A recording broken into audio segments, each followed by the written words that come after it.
নমস্কার বন্ধুরা, gardener TRIPS with Kamal YouTube চ্যানেলে আপনাকে স্বাগতম। আজকের ভিডিওটি সম্পূর্ণ অন্য ধরনের। আজকের ভিডিও থেকে আমি আলোচনা করব আঙুর গাছের এই যে ডালগুলো যে প্রুন বা কাটাই ছাঁটাই আমি করেছি, অর্থাৎ প্রতি বছরই যে আঙুর গাছের প্রুন করতে হয়, অর্থাৎ যে পরিণত ডালগুলো কেটে দিতে হয় নতুন করে চারা গাছ পাওয়ার জন্য, এই ডালগুলোকে রিজার্ভ করে চারা তৈরি করার জন্য কিভাবে প্রস্তুত করবেন, অত্যন্ত গুরুত্বপূর্ণ ভিডিও হতে যাচ্ছে। আজকে দেখুন, আমি অনেকগুলো ডাল আছে আমার কাছে, এই সমস্ত ডালগুলোকে আমি রিজার্ভ করব এবং এই রিজার্ভ করার উদ্দেশ্য আমি সম্পূর্ণ বলবো।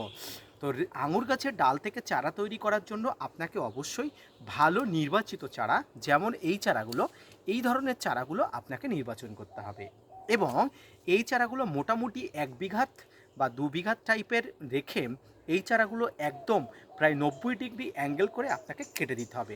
জাস্ট দেখুন, এই ধরনের কিন্তু সাইজ নিতে হবে। প্রত্যেকটি সাইজ, প্রত্যেকটি ডালগুলোকে হৃষ্টপুষ্ট ডাল নিতে হবে। এতে কিন্তু ডালের থেকে চারা হবার সম্ভাবনা কিন্তু অনেক বেশি হয়। এছাড়াও এই ধরনের সরু চারাগুলো, ডালগুলোও কিন্তু আপনারা রাখতে পারেন। তো আমার কাছে অনেক পরিমাণ ডাল আছে, যেহেতু আঙুর গাছকে প্রুন করেছি। তো আঙুর গাছকে প্রুন করার পরবর্তীতে যে এইসব ডালগুলোকে কেটে কেটে আপনাদের উদ্দেশ্যে চারা তৈরির প্রসেস তৈরি করতে হয়। তো এই চারা তৈরির প্রসেস চলবে আগামী কয়েক মাস পরে, কিন্তু এখান থেকে চারা পাওয়া যাবে এবং চারা পাওয়া গেলে আমি আপনাদের উদ্দেশ্যে অবশ্যই নোটিফিকেশান দেবো যে যারা যারা চারা নিতে ইচ্ছুক অনলাইন বা অফলাইনে আমার সঙ্গে কিন্তু কন্ট্যাক্ট করতে পারেন। তো দর্শক, প্রথমেই কিন্তু এই চারাগুলোকে কিন্তু অবশ্যই এই যে পাতাগুলো আছে এগুলোকে সরিয়ে নিতে হবে, এগুলোকে বাদ দিয়ে নিতে হবে।